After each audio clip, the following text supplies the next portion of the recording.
नमस्कार मेरे प्रिय साथियों, कैसे हैं आप सभी। मुझे उम्मीद है आप सब अच्छे होंगे।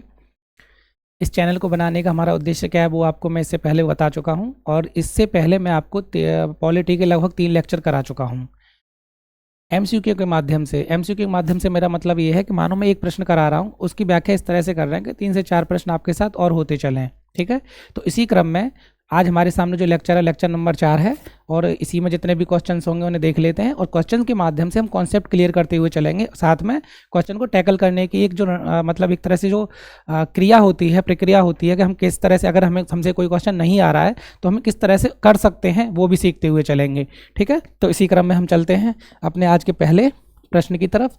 देखते हैं हमारा आज का पहला प्रश्न क्या कहता है। ठीक है, आज का हमारा पहला प्रश्न क्या कहता है ये देख लेते हैं। तो पहला प्रश्न है आज, which one of the following statement correctly describe the fourth schedule of Indian constitution of India. जैसे मैंने आपको इससे पहले बताया था कि भारतीय संविधान में 22 भाग हैं, मतलब 25 भाग हैं और 12 अनुसूचियां हैं।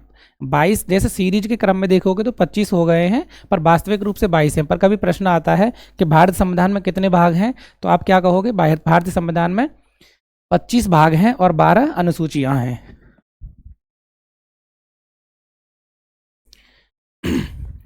तो कितने भाग हैं, 25 भाग हैं और 12 अनुसूचियां हैं। ठीक है, तो संविधान के देख के चलते हैं। तो नोट करते चलना, संविधान में भाग कितने हैं। तो संविधान में भागों की संख्या है 25 और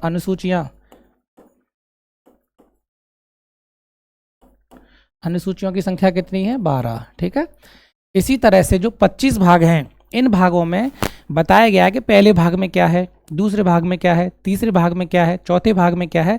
तो और इसी तरह से अनुसूचियों में कहा गया है कि पहली अनुसूची में क्या, कौन सा विषय है, दूसरी अनुसूची में किस बारे में है, तीसरी अनुसूची किस बारे में है। तो इसे हमारा जो आज का प्रश्न है वो कह रहा है संविधान की चौथी अनुसूची में क्या है। तो चौथी से पहले हमारे पास 3 अनुसूची और होंगी। तो पहली अनुसूची क्या कहती है, इसकी अनुसूची 1। ठीक है, पहली अनुसूची में क्या दे रखा है, राज्य। पहली अनुसूची में राज्य और केंद्र शासित प्रदेशों के क्या दे रखे हैं, नाम दे रखे हैं। ठीक है, राज्य कितने हैं, 28, और केंद्र शासित प्रदेश कितने हैं, 8। तो 28 प्लस 8 केंद्र शासित प्रदेशों के क्या दे रखा है, नाम दे रखा है कि भारत में जैसे हरियाणा है, पंजाब है, हिमाचल प्रदेश है, उत्तराखंड है, उत्तर प्रदेश है, बिहार है, राजस्थान है। तो 28 राज्य हैं भारत के, वो आपको कहाँ नाम मिलेंगे, उनके नाम मिलेंगे आपको संविधान की पहली अनुसूची में। इसी तरह से 8 केंद्र शासित प्रदेश हैं, उनके नाम कहाँ मिलेंगे, तो पहली अनुसूची में। दूसरी अनुसूची में क्या है ये देखते हैं। तो दूसरी अनुसूची जो कहती है उसमें हमारे देखोगे आप तो वेतन भत्ते हैं, वेतन भत्ते। ठीक है, वेतन भत्ते किसके, वेतन भत्ते जो संवैधानिक प्रमुख हैं। ठीक है, जैसे राष्ट्रपति हो गया, उपराष्ट्रपति हो गया, प्रधानमंत्री हो गया, मुख्य न्यायाधीश हो गया, इन सभी को जो संवैधानिक प्रमुख हैं हमारे, उनको कहाँ से वेतन मिलेगा, किस तरह वेतन मिलेगा, इसकी व्याख्या कहाँ की गई है, तो दूसरी अनुसूची में की गई है। इसी तरह से तीसरी अनुसूची में क्या है, तीसरी अनुसूची में है शपथ। ठीक है, शपथ मतलब जैसे कि मुख्य न्यायाधीश किस तरह शपथ लेगा, मंत्रिपरिषद किस तरह शपथ लेगी। ठीक है, तो जो मतलब जैसे संवैधानिक पद पर जितने भी अधिकारी बैठे हुए हैं ये और जितने मंत्री वगैरह वो कहाँ से शपथ लेंगे, शपथ का जो प्रावधान है वो कहाँ है, तो हमारे संविधान की तीसरी अनुसूची में है। ठीक है, इसी तरह से चौथे में क्या है, चौथी अनुसूची में राज्यसभा में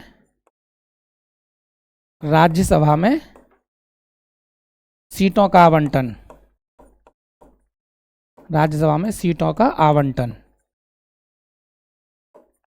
आवंटन मतलब जो 28 राज्य हैं और 8 केंद्र शासित प्रदेश हैं, इसमें से किस राज्य को कितनी सीट मिलेगी और किस आधार पर मिलेगी, वो आधार कहाँ दिया गया है, वो दिया गया है मतलब संविधान की चौथी अनुसूची में। तो 4 अनुसूची हैं, यहाँ चौथी अनुसूची पूछ रहा है, तो चौथी अनुसूची में क्या हो जाएगा, राज्यसभा में स्थानों का आवंटन। इससे पहले 3 अनुसूची क्या कहती हैं वो भी मैंने आपको बता दिया है। अभी यहाँ तक यहाँ कितने प्रश्न हैं आपके सामने, अगर रेलवे हो, एसएससी का कोई एग्जाम हो, पुलिस का कोई एग्जाम हो, ठीक है, दरोगा वगैरह, होमगार्ड, तो इस तरह के क्वेश्चन में क्या होगा, वो एक ही पूछेगा कि प्रथम अनुसूची में क्या है, चौथी अनुसूची में क्या है, दूसरी में क्या है, तीसरी में क्या है, 12वीं में क्या है, क्योंकि 12 अनुसूची है तो 12 तक ही पूछ सकता है। तो पहली 4 अनुसूचियों में क्या क्या है, तो पहली अनुसूची में क्या है, राज्य और केंद्र शासित प्रदेशों के नाम हैं, दूसरी अनुसूची में क्या है, वेतन और भत्ते हैं, तीसरी अनुसूची में शपथ है, और चौथी में क्या है आपके सामने, राज्यसभा में सीटों का आवंटन है। ठीक है, इसी तरह कभी पूछता है आपको कि संविधान में कितने भाग हैं, तो संविधान में 25 भाग हैं। संविधान में कितनी अनुसूचियों की संख्या है, संविधान में 12 अनुसूचियां हैं। तो इज दैट क्लियर, ये प्रश्न आपके सामने है और आप मुझे लगता है अच्छे से समझ गए होंगे। चलते हैं अब अपने अगले प्रश्न की तरफ। ठीक है, क्वेश्चन नंबर 2।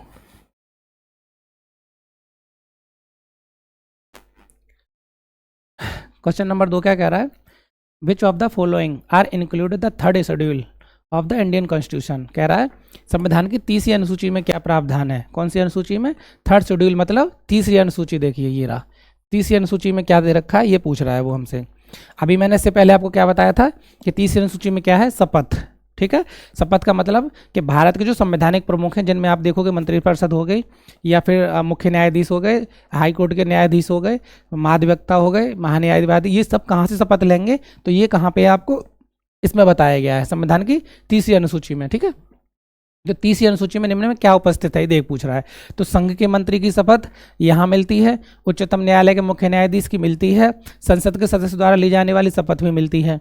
तो पहला है सही है, और दूसरा भी सही है, तीसरा भी सही है। तो 1 3 4 कहाँ है, 1 3 4, 1 2 4, 1 2 4 सॉरी, 1 2 4 का मतलब दूसरे का क्या हो जाएगा, सी। अब आप पूछोगे कि राष्ट्रपति को क्यों नहीं है, राष्ट्रपति, तो राष्ट्रपति के लिए अनुसूची 2 के तहत नहीं मिलती है शपथ, उसके लिए अलग से एक अनुच्छेद दे रखा है, आर्टिकल 60। आर्टिकल 60 के तहत किसकी शपथ है, तो राष्ट्रपति की। ठीक है, तो कौन लेता है, आर्टिकल 60 के तहत राष्ट्रपति शपथ लेता है। ठीक है, ध्यान रखना, अनुसूची 2 में, जो अनुसूची 3 है, सॉरी अनुसूची 3 में राष्ट्रपति की शपथ का प्रावधान नहीं है, और राष्ट्रपति की शपथ का प्रावधान कहाँ मिलता है आपको, आर्टिकल 60 में, अनुच्छेद 60 के तहत राष्ट्रपति शपथ लेता है, बाकी सब इसके तहत लेते हैं। ठीक है,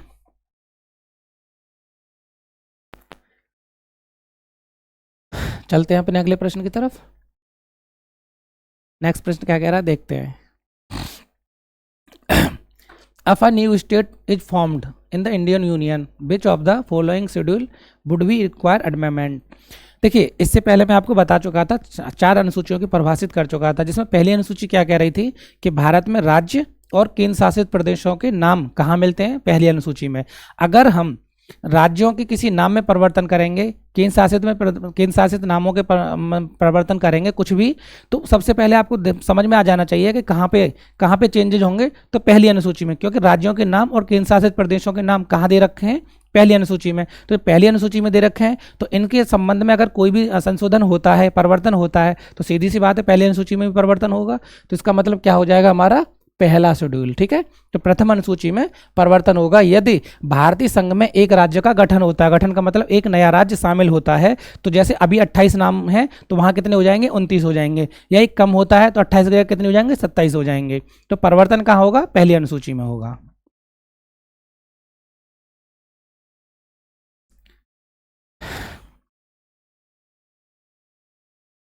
भारत संविधान की 9वीं अनुसूची संबंधित है। ठीक है, भारत संविधान की 9वीं अनुसूची, देखिए 9वीं अनुसूची का जो प्रावधान था वो भूमि सुधार से संबंधित है। किससे, भूमि सुधार से।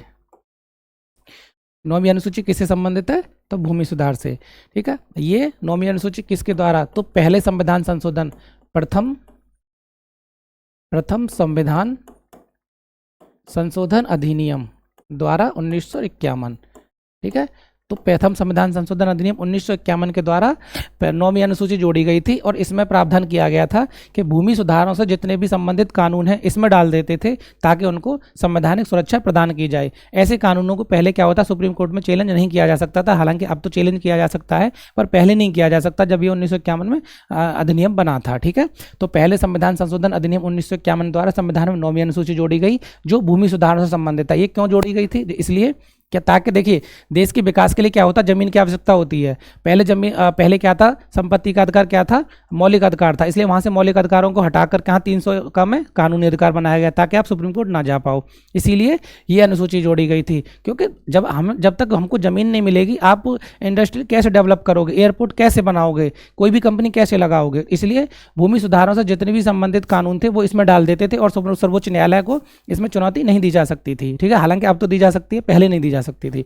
तो पहली प्रथम संविधान संशोधन अधिनियम 1951 द्वारा 9वीं अनुसूची जोड़ी गई थी, और 9वीं अनुसूची किससे संबंधित है, तो वो है भूमि सुधारों से संबंधित। ठीक है,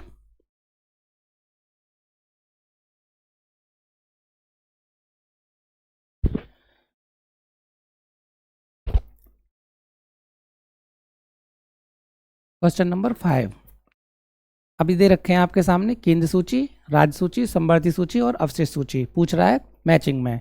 ठीक है, तो मैचिंग देख लेते हैं इनका। इससे पहले हम देखते हैं कि केंद्र सूची के अंतर्गत क्या क्या आ सकता है, जैसे केंद्र सूची या संघ सूची।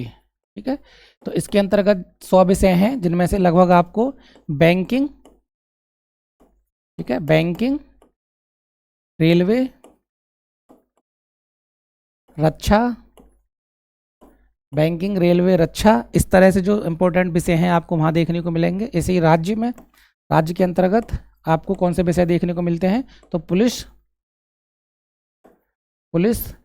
कारागार या जेल, ठीक है, इस तरह के, जैसे कृषि, ये इस तरह से कहाँ मिलेंगे आपको, ऐसी समवर्ती सूची है। ठीक है, समवर्ती सूची में आपको शिक्षा देखने को मिलेगी। ठीक है, शिक्षा के साथ साथ आपको न्याय भी देखने को मिलेगा। इस तरह से कुछ विषय हैं। ठीक, अब को कह रहा है हम इन्हीं में से मिलाते हैं। तो केंद्र सूची के अंतर्गत क्या आएगा, आप देखिए, तो केंद्र सूची के अंतर्गत जनगणना, जनसंख्या नियंत्रण। राज्य सूची के अंतर्गत देखिए, राज्य सूची के अंदर सबसे पहले क्या आ जाएगा, पुलिस आ जाएगी, पुलिस एवं सार्वजनिक व्यवस्था। तो बी का पहला कहाँ है, बी का पहला यहाँ है, तो इसका मतलब बी और सी ये दोनों गलत हो गए। अब ए और डी में से कोई आपको आंसर मिलेगा। अवशिष्ट विषय के संबंध में अंतरिक्ष अनुसंधान है, तो डी का कहाँ है, डी का दूसरा है। तो हमारा आंसर क्या हो जाना चाहिए, हमारा आंसर हो जाना चाहिए पहला। केंद्र सूची ए का तीसरा, केंद्र सूची के अंतर्गत क्या मिलेगा आपको, जनगणना, और राज्य सूची के अंतर्गत जनसंख्या नियंत्रण और परिवार नियोजन। ठीक है, तो राज्य सूची के अंतर्गत क्या मिले, समवर्ती सूची। तो फिफ्थ का क्या हो जाएगा, हमारा पहला हो जाएगा। ठीक है, तो फिफ्थ का पहला केंद्र सूची के अंतर्गत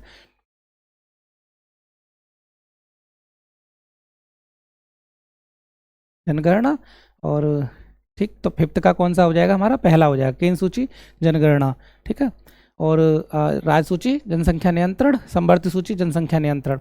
ठीक है, तो ये जनसंख्या नियंत्रण हो जाएगा।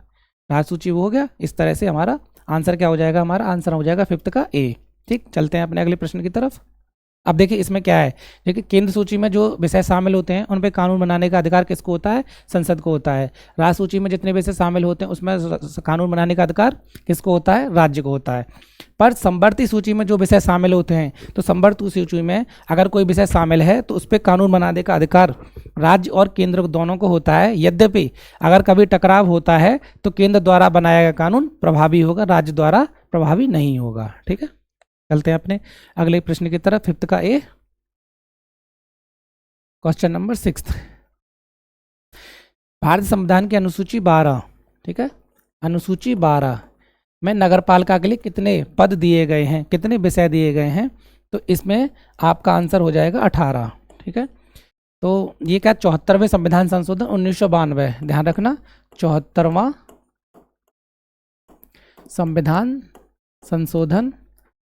संशोधन अधिनियम, संविधान संशोधन अधिनियम 1992 द्वारा, संविधान संशोधन 1992 द्वारा क्या जोड़ा गई थी, 12वीं अनुसूची जोड़ी गई थी, 12वीं अनुसूची।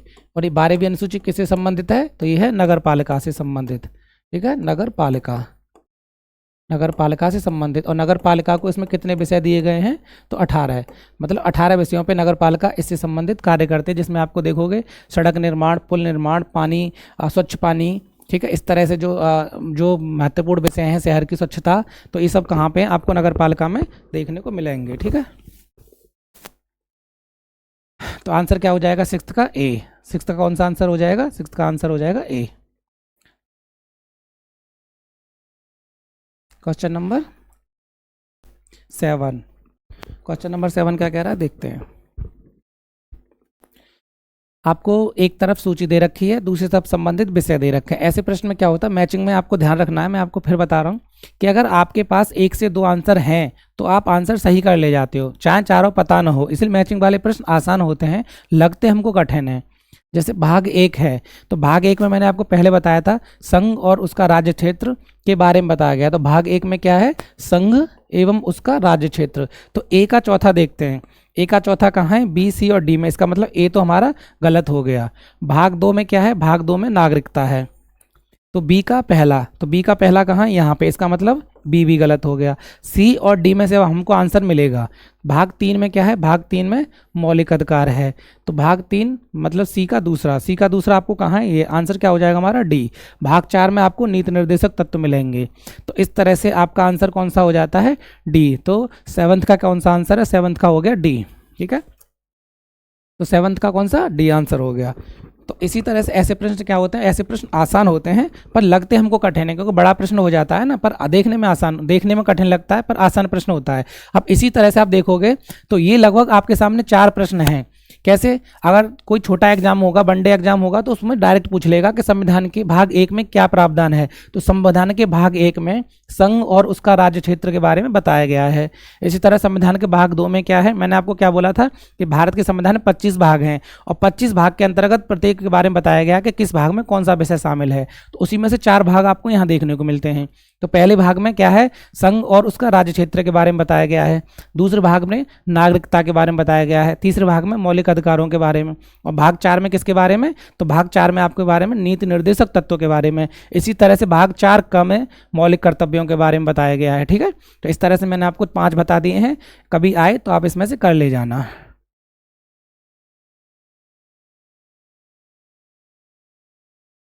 क्वेश्चन नंबर 8,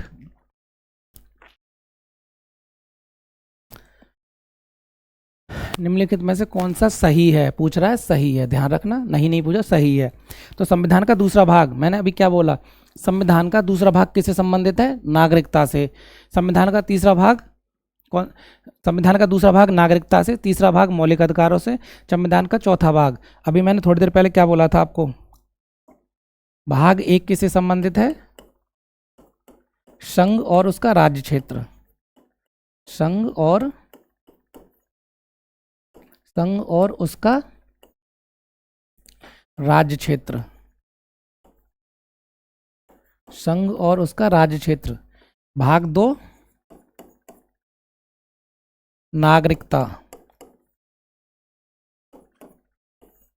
भाग 3 मूल अधिकार।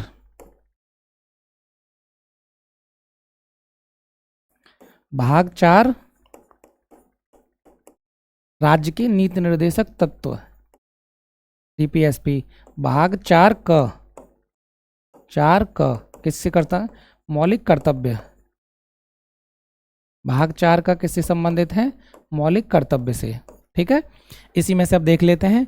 तो भाग 1 क्या है, संघ और उसका राज्य क्षेत्र। तो भाग 1 इसमें है नहीं। भाग 2 किससे संबंधित, नागरिकता से, लेकिन इसमें क्या दे रखा है, मौलिक अधिकार। तो ये हमारा गलत हो जाता है। भाग 2 किससे संबंध, नागरिकता, लेकिन यहाँ क्या दे रखा है, 3, तो ये भी गलत हो जाता है। संविधान का भाग 5 राज्य के नीति निर्देशक तत्व, जबकि यहाँ पे क्या है, 4 है, तो ये भी गलत हो जाता है। लेकिन संविधान का चौथा भाग, चौथे भाग का भाग क या ए किससे संबंधित है, मौलिक कर्तव्य से। तो यहाँ भी मौलिक कर्तव्य हमारा क्या सही हो जाता है, आंसर सी। ठीक है, तो 8 का आंसर क्या हो जाता है, सी हो जाता है। ये भी अपने आप में 5 प्रश्न है, आपको कभी भी डायरेक्ट यहाँ से देखने को क्वेश्चन मिल सकता है। ठीक है, तो कभी पूछे भाग 1 तो संघ और उसका राज्य क्षेत्र, भाग 2 नागरिकता, भाग 3 मौलिक अधिकार, भाग 4 डीपीएसपी, भाग 4 का किससे संबंधित है, मौलिक कर्तव्यों से। ठीक है, तो यहाँ पे आपको देखने को मिल रहा है। तो ये चौथा ए क्या है, मौलिक कर्तव्य, ये हमारा सही मैच है, इसलिए आंसर क्या हो जाएगा, आंसर हो जाएगा सी।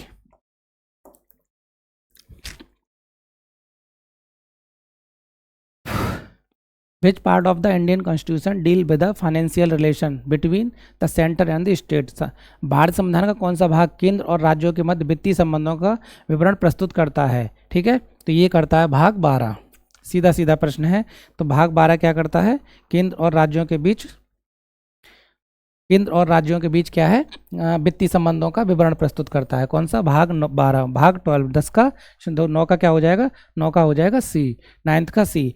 इस तरह से 4 भाग मैंने पहले करा दिए थे और आपके सामने भाग 12 आ ही गया है। तो भाग 12 किस संबंधित है, केंद्र और राज्यों के मध्य वित्तीय संबंध से। ठीक है, चलते हैं अपने अगले प्रश्न की तरफ। संविधान का भाग 5 संबंधित नहीं है। ठीक है, पहले देख लेते हैं संविधान का भाग 5 में है क्या क्या। भाग 5, ठीक है, भाग 5 के किसके बारे में दे रहा है, संघ के बारे में। संघ में क्या क्या होता है वो देखते हैं। तो संघ में आपको देखने को मिलेगी संसद, संसद देखने को मिलती है, कार्यपालिका, ठीक है, न्यायपालिका, कार्यपालिका के अंतर्गत आपको मंत्रिपरिषद,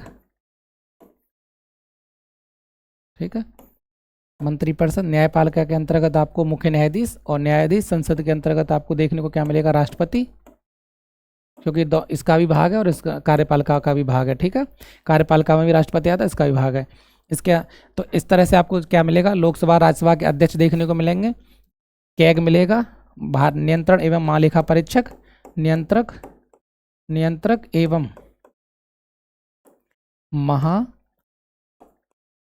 महालेखा परीक्षक, नियंत्रक एवं महालेखा परीक्षक। तो इस तरह से भाग 5 किससे संबंधित है, भाग 5 संघ से संबंधित है। संघ में क्या क्या आता है, राष्ट्रपति है, प्रधानमंत्री है, मंत्रिपरिषद है, और आपको देखने को मिलेगा तो मुख्य न्यायाधीश हैं, फिर नियंत्रक एक महालेखा परीक्षक है। तो ये आपको संघ के अंतर्गत मिलेगा।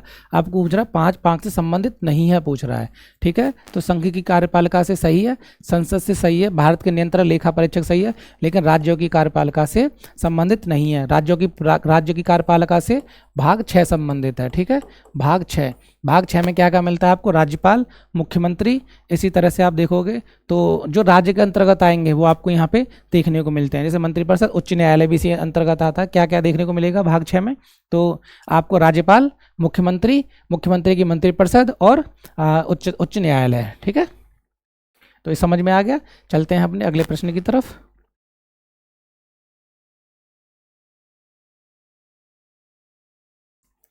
भारतीय संविधान के किस अनुच्छेद में विधि की सम्यक प्रक्रिया के सिद्धांत को शामिल किया गया है, तो आर्टिकल 21, आर्टिकल 21, प्राण एवं दैहिक स्वतंत्रता का अधिकार किस में है, आर्टिकल 21 में। अनुच्छेद 21 क्या कहता है कि किसी व्यक्ति को विधि द्वारा स्थापित प्रक्रिया के द्वारा ही उसकी प्राण एवं दैहिक स्वतंत्रता से वंचित किया जा सकता है, अन्यथा नहीं। अर्थात आप कानून बनाकर ही किसी व्यक्ति को सजा दे सकते हैं, इसके अलावा नहीं, क्योंकि अनुच्छेद 21 क्या कहता है, प्राण एवं दैहिक स्वतंत्रता का अधिकार देता है। तो यही वो कह रहा है। ठीक है, कि संविधान के किस अनुच्छेद में विधि की सम्यक प्रक्रिया के सिद्धांत को शामिल किया गया है, तो अनुच्छेद 21 में है। ठीक है,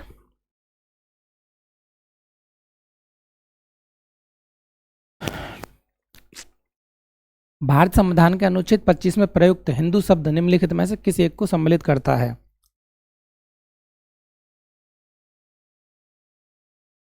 तो भारतीय संविधान के अनुच्छेद 25 के तहत, ठीक है, हिंदू शब्द के अंतर्गत आपको जैन देखने को मिलते हैं, बौद्ध देखने को मिलता है और सिख देखने को मिलते हैं। आर्टिकल 25 क्या कहता है, अनुच्छेद 25 में हिंदू शब्द है। हिंदू शब्द के अंतर्गत अनुच्छेद 25 के अंतर्गत आपको देखने मिलेगा कि जैन भी हिंदू शब्द के अंतर्गत आएंगे, बौद्ध भी आएंगे और सिख भी आएंगे। तो इसके अंदर क्या है, बौद्ध है, जैन है, सिख है, पर पारसी धर्म मानने वालों को नहीं शामिल किया गया है। पूछ रहा है कौन सा नहीं है, तो जैन है, बौद्ध है, सिख हैं। कभी आपसे पूछे कि अनुच्छेद 25 के अंतर्गत जो हिंदू शब्द है, हिंदू शब्द के अंतर्गत और कौन कौन से धर्मों को शामिल किया गया है, किन शब्दों को शामिल किया गया है, तो जैन, बौद्ध और सिख को शामिल किया गया, लेकिन पारसी धर्म को शामिल नहीं किया गया है। ठीक है, क्वेश्चन नंबर 13, भारतीय संविधान का कौन सा अनुच्छेद लोकसभा एवं विधानसभा के प्रतिनिधियों को निर्वाचित करने अर्थात वयस्क मताधिकार का अधिकार देता है। तो कह रहा है जिसे हम लोकसभा का मतलब आप सांसद का चुनाव देते हो, इधर विधायक के चुनाव में वोट देते हो। तो पूछा ऐसा कौन सा अनुच्छेद है जिसके तहत किसी व्यक्ति को मतदान का अधिकार प्राप्त होता है। तो मतदान का अधिकार प्राप्त होता है हमें अनुच्छेद 326 के तहत। ठीक है, अनुच्छेद 326 के तहत हमें क्या मिलता है, मतदान का अधिकार मिलता है। पहले देखो क्या है, 61वां संविधान संशोधन अधिनियम 1988। इसके द्वारा क्या किया गया था कि मतदान की आयु 21 वर्ष से घटाकर 21 वर्ष से घटाकर कितनी कर दी गई, 18 कर दी गई। ठीक है, 18 वर्ष कर दी गई, 18 वर्ष कर दी गई। ठीक है, कितनी वर्ष, 18 वर्ष। तो कभी पूछे कि किस संविधान संशोधन अधिनियम के द्वारा मतदान की आयु 21 वर्ष से घटाकर 18 वर्ष कर दी गई, तो वो देखिए 61वें संविधान संशोधन अधिनियम 1988 के द्वारा। पर ये लागू कब से हुई थी पूछे, तो लागू हुई थी इसके 1 वर्ष बाद अर्थात 1989 से। तो 1989 में जब भी चुनाव हुए तो जिन लोगों की आयु 18 वर्ष थी वो वोट देने के पात्र थे। इससे पहले हमेशा 21 वर्ष होती थी। ठीक है, तो इससे अंतर क्या है, अनुच्छेद 326 में संशोधन किया गया था 61वां संविधान संशोधन 1988 द्वारा, जिसमें 21 वर्ष से घटाकर मतदान की आयु कितनी कर दी गई, 18 वर्ष कर दी गई। कभी पूछे तो बता देना। ठीक है,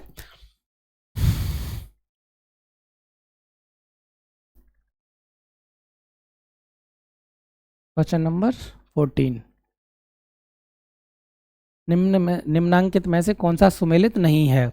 79 संसद का गठन, अनुच्छेद 226 धन विधेयक की परिभाषा, 153 राज्यों के राज्यपाल, 124 सर्वोच्च न्यायालय। पूछ रहा है कौन सा सुमेलित नहीं है पूछ रहा है। ठीक है, तो देखिए बाकी 3 सही हैं, पर आर्टिकल 226 आर्टिकल 226 है जो, वो उच्च न्यायालयों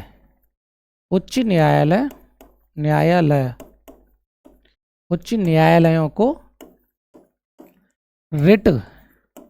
रिट जारी करने की शक्ति देता है, रिट जारी करने की शक्ति देता है। ठीक है, रिट जारी करने की शक्ति देता है, रिट जारी करने की क्या देता है, शक्ति देता है।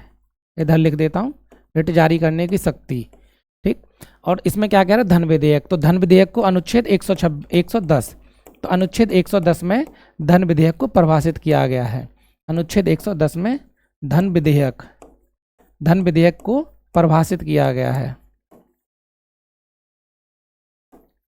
धन विधेयक को क्या किया गया है, परिभाषित किया गया है। तो इसी तरह से आर्टिकल 32 के तहत, आर्टिकल 32, ठीक है, आर्टिकल 32 के तहत सुप्रीम कोर्ट को रिट जारी करने की शक्ति प्राप्त है। सुप्रीम कोर्ट को रिट जारी करने की शक्ति प्राप्त है। अब देखिए कभी आपसे पूछता है किस अनुच्छेद के तहत भारत का सर्वोच्च न्यायालय रिट जारी करता है, तो आर्टिकल 32 के तहत। किस अनुच्छेद के तहत उच्च न्यायालय रिट जारी करते हैं, तो 226 के तहत। धन विधेयक की परिभाषा कहाँ दी गई है, अनुच्छेद 110 में दी गई है। ठीक है, तो इस तरह से हमारा आंसर क्या हो जाएगा, बी, क्योंकि पूछा नहीं सम्मिलित है। तो 226 क्या है, 226 उच्च न्यायालय को रिट जारी करने की शक्ति देता है, जबकि धन विधेयक किस में परिभाषित किया गया, आर्टिकल 110 में। ठीक है,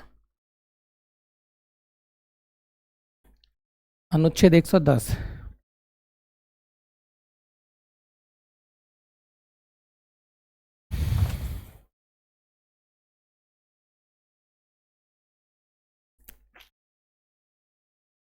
निम्नलिखित में से कौन सा एक सही सम्मिलित नहीं है। 39 से समान न्याय एवं निःशुल्क विधिक सहायता, 40 ग्राम पंचायतों का संगठन, 44 समान नागरिक सहायता, 48 समान न्यायपालिका को कार्यपालिका से पृथककरण। ठीक है, 48 क्या है और इसके बारे में क्या है ये देख लेते हैं। ठीक है, तो अनुच्छेद 50 और ये कृषि एवं पशुपालन, कृषि एवं पशुपालन से संबंधित कौन सा अनुच्छेद है? तो आर्टिकल 48। न्यायपालिका को कार्यपालिका से पृथक्करण का कौन सा अनुच्छेद करता है? तो अनुच्छेद 50 करता है। इस तरह से आप देखोगे तो सही सम्मिलित कौन सा नहीं है? तो सही सम्मिलित नहीं है और क्वेश्चन डी, क्योंकि अनुच्छेद 48 कृषि एवं पशुपालन के वैज्ञानिक संगठन से संबंधित है, जबकि न्यायपालिका को कार्यपालिका से पृथक्करण कौन सा अनुच्छेद करता है? तो अनुच्छेद 50 करता है। ठीक है, अनुच्छेद 50 और ये अनुच्छेद 48 दोनों आपस में क्या है? मैचिंग नहीं है, इसलिए आंसर कौन सा हो जाएगा? आंसर हो जाएगा डी, क्वेश्चन नंबर 16। ठीक है, फिर से देखो वही भाग आ गए। मैंने आपको क्या बोला कि भाग 2 कौन सा सम्मिलित नहीं है, फिर पूछ रहा है कौन सा सम्मिलित नहीं है। तो नागरिकता भाग 2 में है, सही बात है। संघ राज्य क्षेत्र, नगर पालिकाएं, ये भी सही है, और निर्वाचन ये भी सही है। संघ राज्य क्षेत्र मैंने आपको क्या बोला था? तो संघ राज्य क्षेत्र कहाँ है? संघ राज्य क्षेत्र भाग 8 में दिए गए हैं। ठीक है, तो भाग 8 में क्या है? संघ राज्य क्षेत्र, जबकि भाग 7 को निश्चित कर दिया गया था, है ही नहीं है। तो आंसर क्या हो जाएगा हमारा? आंसर हो जाएगा बी। ठीक है, सो 16 का कौन सा आंसर हो जाएगा? 16 का आंसर हो जाएगा बी। ठीक है, तो 16 का आंसर कौन सा है? आंसर हो जाएगा बी। क्यों? क्योंकि संघ राज्य क्षेत्र के बारे में आपको कहाँ देखने को मिलता है? संघ राज्य क्षेत्र के बारे में आपको मिलता है भाग 8 में देखने को।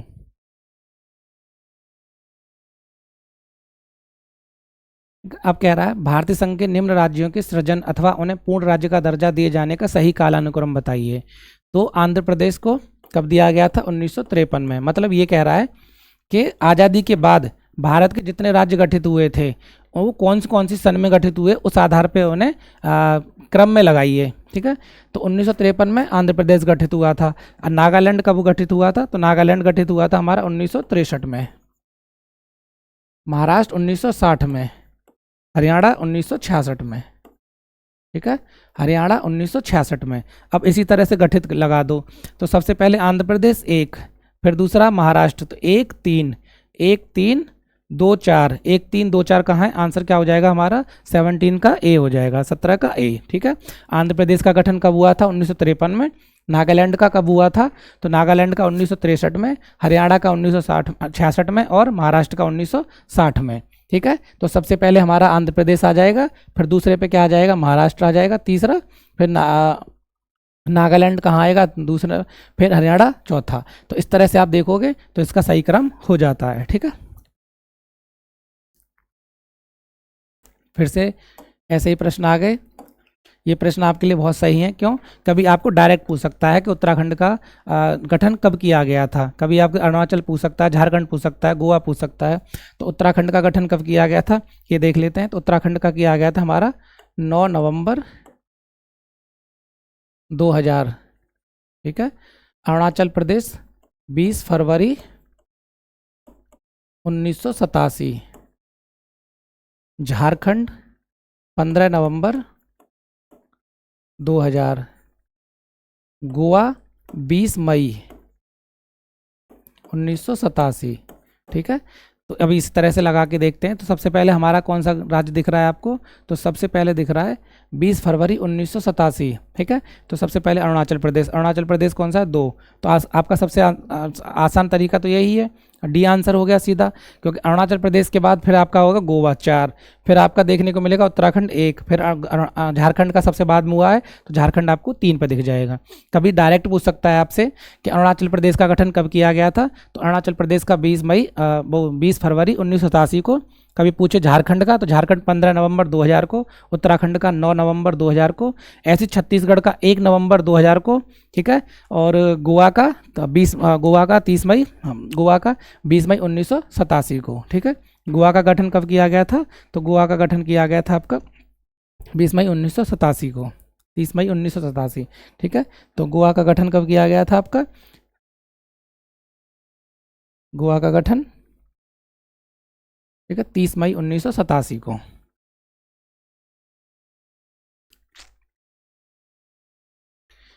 कह रहा है भारतीय राज्य में राज्यों का संघ की संकल्पना को प्राप्त किया गया है। ठीक है। जैसे भारत के राज्यों का संघ, आर्टिकल 1 क्या कहता है, अनुच्छेद 1, भारत राज्यों का एक संघ होगा। India shall be the union of states, अर्थात भारत राज्यों का एक संघ होगा। मैं आपको परिभाषित कर चुका हूं कि भारत राज्यों का संघ होने से क्या तात्पर्य है कि भारत के किसी भी राज्य को संघ से अलग होने का अधिकार नहीं होगा। ठीक है। भारत 28 राज्य और 8 केंद्र शासित प्रदेशों से मिलकर बना है, जिसमें से प्रत्येक राज्य को केंद्र सरकार सुरक्षा प्रदान करती है और किसी भी राज्य को या केंद्र शासित प्रदेश को भारत से अलग होने का हक नहीं है। और ये कहाँ से लिया गया है, तो ये लिया गया हमें ब्रिटिश नॉर्थ अमेरिका के अधिनियम से। इसे क्या कहते हैं, इस अधिनियम को कनाडा का जन्म प्रमाण पत्र कहते हैं। कनाडा का जन्म प्रमाण पत्र, इस अधिनियम को क्या कहा जाता है, कनाडा का जन्म प्रमाण पत्र। किस अधिनियम को, ब्रिटिश नॉर्थ अमेरिका अधिनियम। ठीक है। इसी के तहत भारत संविधान में राज्यों के संघ की संकल्पना को ग्रहण किया गया था और इसी अधिनियम को कनाडा का जन्म प्रमाण पत्र कहते हैं, क्योंकि कनाडा के निर्माण में भी यही अधिनियम बड़ा मतलब बहुत इंपॉर्टेंट था। ठीक है। तो 19 का आर्टिकल 19 का क्या हो जाएगा, 19 का हो जाएगा सी।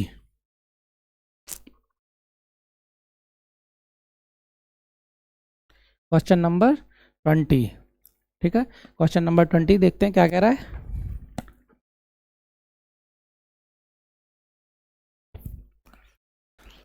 भारत एक गणतंत्र है, इसका अर्थ है देखो, मैंने इससे पहले आपको एक लेक्चर में बताया था कि गणतंत्र से क्या तात्पर्य है। जैसे ब्रिटिश है, ब्रिटेन, मतलब हम ब्रिटेन से आज़ाद हुए थे, तो हमने ब्रिटेन की संकल्पना को पूरी तरह से नहीं अपनाया, जो हमारे काम के प्रावधान थे उन्हीं को हमने ग्रहण किया। इस तरह से हमने अमेरिका से, ब्रिटेन से, ऑस्ट्रेलिया से, कनाडा से, देश के आयरलैंड से, देश के सारे जो मतलब दक्षिण अफ्रीका से, जर्मनी से, जिन देशों के संविधान को हमने ग्रहण की मतलब पढ़ा, और उनके अकॉर्डिंग उन संविधानों को पढ़ने के बाद जो भी हमें हमारे देश के अकॉर्डिंग सूटेबल लगे प्रावधान, उन्हें हमने अपने संविधान में रख लिया था। ठीक है। तो इसी तरह जब देश आज़ाद हुआ तो हमने क्या किया, जैसे आज भी आप देखोगे ब्रिटेन में जो ब्रिटेन का राजा होता है और जो ब्रिटेन सम्राट होता है, उसे चुनाव द्वारा नहीं बल्कि वो वंशानुगत होता है, अर्थात उसकी पीढ़ी दर पीढ़ी उसी जो उनका जो वंश है उसी से वहाँ का सम्राट चुना जाता है अपने आप। जो भी अगला होगा उसके लिए कोई चुनाव नहीं होता, वो अपने आप चुनकर आता है। ठीक है। लेकिन भारत में क्या, भारत में गणतंत्र है। गणतंत्र का मतलब है हेड ऑफ द स्टेट, जो भारत का राष्ट्रपति होता है उसके चुनकर वो चुनता है, वो वंशानुगत नहीं होता। उसे कौन चुनता है, वो हमारे प्रतिनिधि, मतलब जिन लोगों को हमने चुनकर भेजा है वो राष्ट्रपति के चुनाव में वोट देते हैं, जिसमें आपको देखा जाएगा तो संसद के जो मतलब लोकसभा और राज्यसभा के जो सदस्य होते हैं वो उसमें चुनाव देते हैं, और राज्यों की विधानसभा के सदस्य भी राष्ट्रपति के निर्वाचन में भाग लेते हैं। इसी तरह जो भारत का हेड है मतलब राष्ट्रपति है वो चुनकर आता है। इसलिए भारत कैसा है, भारत एक गणतंत्र है, क्योंकि भारत का जो सबसे बड़ा अधिकारी है या सबसे बड़ा जो राष्ट्रपति मतलब राष्ट्रपति जो है, जो भारत का सबसे बड़ा पद है, उसका उस पर जो बैठने वाला इंसान होता है वो चुनकर आता है। ठीक है। इसलिए वंशानुगत का शासन नहीं, भारत राज्यों का संघ है, भारत में अंतिम अधिकार जनता के पास है, वंशानुगत शासन नहीं है। तो आंसर क्या हो जाएगा, हमारा आंसर हो जाएगा 20 का सी। गणतंत्र का मतलब क्या है कि भारत में वंशानुगत का शासन नहीं है। ठीक है। क्यों, क्योंकि भारत का राष्ट्रपति चुनकर आता है। वंशानुगत का मतलब क्या है, उसी वंश से कोई ना कोई उसको एक परंपरा बन गई है कि जो भी उस वंश में जन्म लेगा वही उसका सम्राट होगा, जो सबसे बड़ा होगा। ठीक है।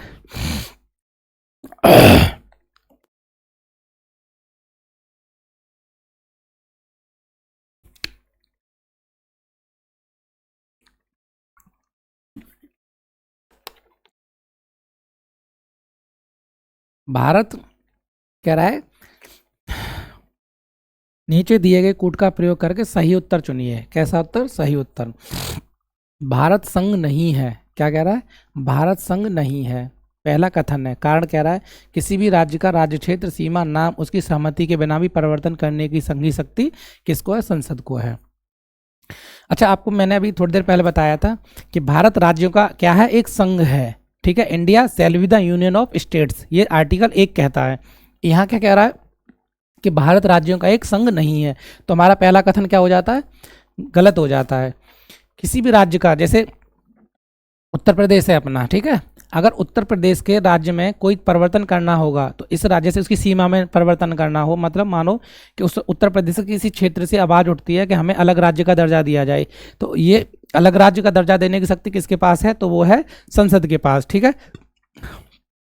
उसके सीमा में उसकी सहमति के बिना परिवर्तन करने की शक्ति किसके पास है, तो संसद के पास है। तो इस तरह से आप देखोगे तो ए तो गलत है परंतु आर सही है। आंसर क्या हो जाएगा? डी। क्यों? ए तथा आर दोनों सही है। ए कहाँ सही है? तो पहला ऑप्शन गलत हो जाता है। ए तथा आर दोनों सही हैं, ये भी गलत हो जाता है। ए सही है, ए तो गलत है, लेकिन ए गलत है, आर सही है, मतलब ये वाला सही है हमारा। तो आंसर कौन सा सही हो जाएगा? आंसर हो जाएगा डी 22। भारत में संघ राज्यों का प्रशासन होता है। संघ राज्य क्षेत्र, संघ राज्य क्षेत्र जो भी मैंने बताए थे, 8 केंद्र शासित प्रदेश हैं। जो केंद्र शासित प्रदेश हैं उन्हीं को संघ राज्य क्षेत्र कहते हैं, जिनकी परिभाषा आपको कहाँ मिलती है? अनुसूची 1 में मिलती है। 28 राज्य, 8 केंद्र शासित प्रदेश। ठीक है, तो 8 केंद्र शासित प्रदेश हैं, उनका जो मुखिया होता है वो कौन होता है? वो राष्ट्रपति द्वारा शासित होते हैं। ठीक है, अगर राष्ट्रपति द्वारा शासित होते हैं और नहीं तो राष्ट्रपति किसी अपनी इच्छा से किसी ऐसे व्यक्ति को जो जिसकी मतलब जो चाहे उसे कह सकता है कि आप यहाँ का प्रशासक बनिए। ठीक है, लेकिन किसके पास होता है? तो वो होता है राष्ट्रपति द्वारा।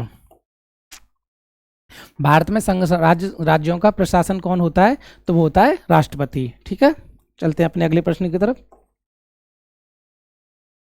क्वेश्चन नंबर 23, निम्नलिखित में से कौन एक नए राज्यों के निर्माण के लिए संवैधानिक उपबंध नहीं है?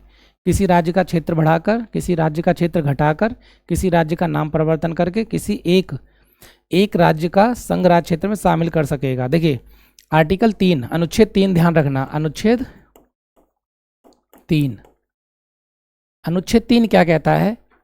कि अनुच्छेद 3 कहता है कि 2 या 2 से अधिक राज्यों को मिलाकर कोई एक राज्य बनाया जा सकता है। 2 या 2 से अधिक राज्यों के कुछ क्षेत्र लेकर एक नया राज्य बनाया जा सकता है। ठीक है, एक राज्य से कुछ क्षेत्र लेकर दूसरे राज्य में लाई जा सकती हैं। किसी राज्य का नाम परिवर्तन किया जा सकता है, उसकी सीमा में परिवर्तन किया जा सकता है। ये कौन सा अनुच्छेद कहता है? अनुच्छेद 3 कहता है। पर ये अनुच्छेद 3 ये नहीं कहता कि किसी राज्य में संघ राज्य क्षेत्र को मिलाकर नया राज्य बनाया जा सकता है। तो संघ राज्य क्षेत्र से इसका कोई लेना देना नहीं है। इसका मतलब क्या है? वो पूछ रहा है संवैधानिक उपबंध नहीं है, तो ये डी। किसी एक राज्य का क्षेत्र बढ़ाकर हो सकता है, किसी राज्य का क्षेत्र घटाकर हो सकता है, किसी राज्य का नाम परिवर्तन हो सकता है, पर केंद्र शासित जो प्रदेश है उसके क्षेत्र में परिवर्तन अनुच्छेद 3 के अंतर्गत नहीं होता है। ठीक है, इसके क्षेत्र को मिलाकर किसी और क्षेत्र में नया राज्य नहीं बनाया जाएगा, यह आर्टिकल 3 कहता है। ठीक है, तो इस तरह से क्वेश्चन नंबर 23 का क्या हो जाएगा? D. Question number 23 D. Bharat में एक नया राज्य सृजित करने वाले विधेयक को पारित होना अनिवार्य है। देखिए मैंने अभी बोला आर्टिकल 3 के अंतर्गत अब क्या है कि 2 या 2 से अधिक राज्यों को मिलाकर एक राज्य बनाया जा सकता है। किसी राज्य के मतलब क्षेत्र को लेकर एक दूसरे राज्य में लाकर बनाया जा सकता है। ठीक है, इसे उसके क्षेत्र में नाम में परिवर्तन किया जा सकता है, सीमा में परिवर्तन किया जा सकता है। ये आर्टिकल 3 के तहत होता है। तो ये जब संसद में पारित होता है तो ये सिर्फ और सिर्फ साधारण बहुमत से पारित हो जाता है। विशेष बहुमत की या 2 से 2 मतलब कथरा 2 कम से कम 2/3 बहुमत की आवश्यकता इसके लिए नहीं पड़ती है। ठीक है, तो सीमा में परिवर्तन साधारण बहुमत से हो जाता है। तो आंसर क्या हो जाएगा? हमारा आंसर हो जाएगा 24 का बी। तो 24 का कौन सा आंसर हो जाएगा? 24 का बी। 25, भारत संविधान के अनुसार भारत एक है, राज्यों का संघ, संघीय राज्य है, आंशिक रूप से संघात्मक और संघात्मक विशेषताओं के साथ एकात्मक राज्य है। तो भारत संविधान के अनुसार भारत एक राज्यों का क्या है? भारत एक राज्यों का संघ है, यूनियन ऑफ स्टेट्स है। कौन है? तो भारत राज्यों का क्या है? Union of state, union of states, union of states. ठीक है, यूनियन ऑफ स्टेट्स। भारत क्या है? राज्यों का एक संघ है। कौन सा अनुच्छेद कहता है?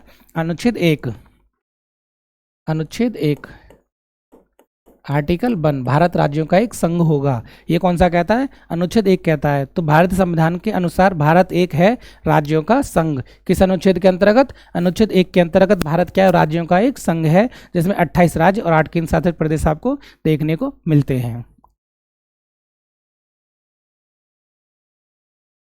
भारतीय संघ के सह राज्य के रूप में प्रथम प्रवेश लेने वाला राज्य कौन था? ठीक है, तो सह राज्य के रूप में प्रथम प्रवेश लेने वाला राज्य कौन था वो देखते हैं। देखिए सिक्किम जो था, सिक्किम, ठीक है, सिक्किम, सिक्किम, सिक्किम 35वें संविधान संशोधन 35वें संविधान संशोधन अधिनियम 1974, ठीक है, 35वें संविधान संशोधन 1974 द्वारा भारत का एक एसोसिएट राज्य बना था, एसोसिएट स्टेट बना था, ठीक है, मतलब सहयोगी राज्य। भारत का कैसा राज्य था? सहयोगी राज्य था, एसोसिएट राज्य था। लेकिन 36वां संविधान संशोधन अधिनियम 1975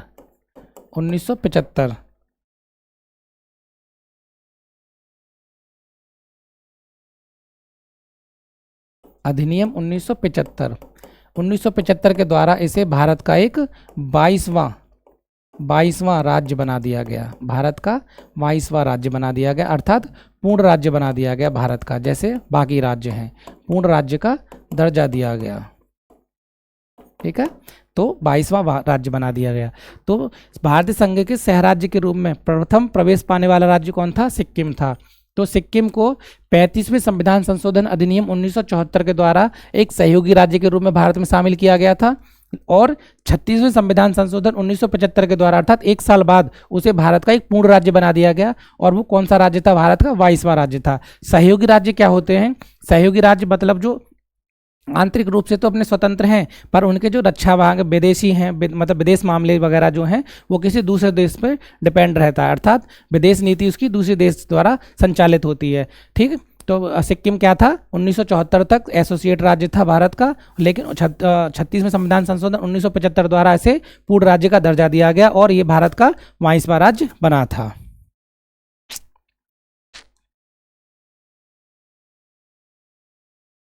ठीक है, क्वेश्चन नंबर 27, भारत में निम्नलिखित राज्यों के बनने के सही कालानुक्रम की पहचान कीजिए। देखिए, आंध्र प्रदेश कब बना था?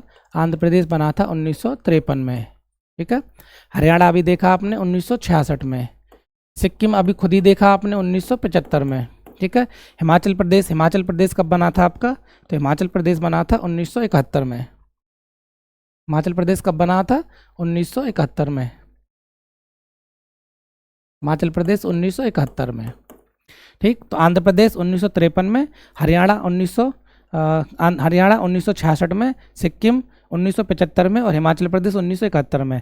अब इसी तरह से आप देख लीजिए, तो सबसे पहले क्या आना चाहिए? आंध्र प्रदेश आना चाहिए, फिर हरियाणा आना चाहिए, तो ए के बाद कौन सा आएगा? 3 आएगा, तो आंसर क्या हो जाएगा हमारा? बी, ठीक है। 3 के बाद क्या आएगा हमारा? तो 3 के बाद 2 आएगा, 3 के बाद 2, सिक्किम सबसे बाद में है, तो सिक्किम हमारा 4 नंबर पे आएगा। 1 3 2 4, अर्थात आंध्र प्रदेश 1953 में गठित हुआ था, हिमाचल प्रदेश 1971 में, हरियाणा 1966 में और सिक्किम 1975 में, ठीक है, सिक्किम 1975 में।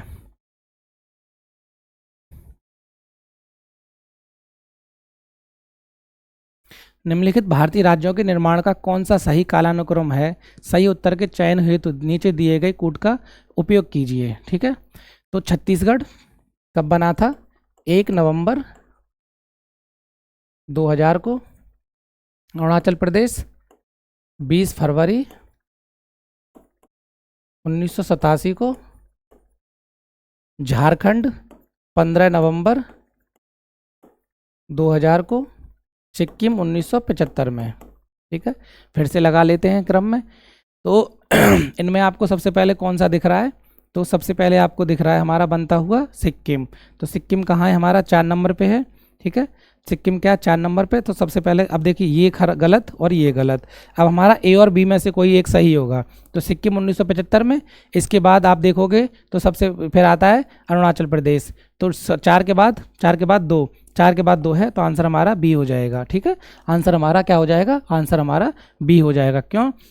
सिक्किम के बाद अरुणाचल प्रदेश है, अरुणाचल प्रदेश के बाद आप देखोगे तो छत्तीसगढ़ है, छत्तीसगढ़ के बाद झारखंड है, तो और 3 सबसे बाद में है, तो इसी में सबसे 3 बाद में आ रहा है, तो आंसर हमारा बी हो जाएगा। भारत के संविधान के किस भाग में हम नागरिकता से संबंधित प्रावधानों को पाते हैं? ठीक है, तो किस भाग में नागरिकता से? अभी मैंने आपको थोड़ी देर पहले ही बताया था, तो भाग 2 में। भाग 2 में क्या है, नागरिकता है। भाग 1 में संघ और उसका राज्य क्षेत्र है। भाग 3 में मूल अधिकार हैं। भाग 4 में राज्य के नीति निर्देशक तत्व हैं। भाग 4 का में क्या है, मौलिक कर्तव्य हैं। ठीक है, तो भाग 1 में क्या है, भाग 1 में क्या है, संघ और उसका राज्य क्षेत्र है। भाग 2 में क्या है, नागरिकता है। तो यहाँ पे क्या हो जाएगा हमारा, भाग 2 कौन सा, भाग 2 नागरिकता से संबंधित है। ठीक है, क्वेश्चन नंबर 30 भारत में नागरिकता की निम्नलिखित विशेषताओं में कौन सी सही है, कौन सी सही है, पूछ रहा सही है। ठीक है, राज्य तथा राष्ट्र की दोहरी नागरिकता है, राज्य की एकल नागरिकता है, संपूर्ण भारत की एकल नागरिकता है, भारत और अन्य देश की दोहरी नागरिकता है। देखिए जैसे अमेरिका है, अमेरिका में क्या है, दोहरी नागरिकता का प्रावधान है, अर्थात अमेरिका की नागरिकता अलग होती है और वहाँ का जो राज्य होता है, राज्य अपनी नागरिकता अलग देता है। पर भारत के साथ ऐसा नहीं है, भारत में एकल नागरिकता का प्रावधान है, अर्थात आप चाहे बिहार से हैं, चाहे उत्तर प्रदेश से हैं, चाहे राजस्थान से, चाहे उत्तराखंड से, तमिलनाडु से, केरल से, भारत के 28 राज्य, 8 केंद्र शासित प्रदेशों में आप किसी भी स्थान से हैं, लेकिन नागरिकता आपको एक ही मिलेगी, और कौन सी है, वो है भारतीय नागरिकता, अर्थात हम भारत के नागरिक हैं। लेकिन अमेरिका में क्या है, अमेरिका की नागरिकता अलग होती है और राज्यों की नागरिकता अलग होती है। हमने नागरिकता के क्रम में किस देश का संशोधन, मतलब किस देश से अपनाई है, तो हमने ब्रिटेन के नागरिक, जैसे ब्रिटेन में क्या है, ब्रिटेन में एकल नागरिकता का प्रावधान है, तो वहीं से हमने भारत के अंदर भी संपूर्ण भारत की कैसी नागरिकता है, एकल नागरिकता है। तो आंसर हमारा क्या हो जाएगा, आंसर सी हो जाएगा। 30 का क्या हो जाएगा, 30 का आंसर सी हो जाएगा। ठीक है, चलते हैं अपने अगले प्रश्न की तरफ। बस इतना ही है, क्वेश्चन नंबर 30। ठीक है, तो मुझे उम्मीद है ये आपको बहुत अच्छी समझ में आया होगा, और नेक्स्ट लेक्चर हम जल्दी ही आपके सामने प्रस्तुत होते हैं। देखता हूँ अगर इस पॉलिटी के अब लगभग 4 लेक्चर्स हो गए, अब मैं ज्योग्राफी की तरफ बढ़ूँगा। धन्यवाद।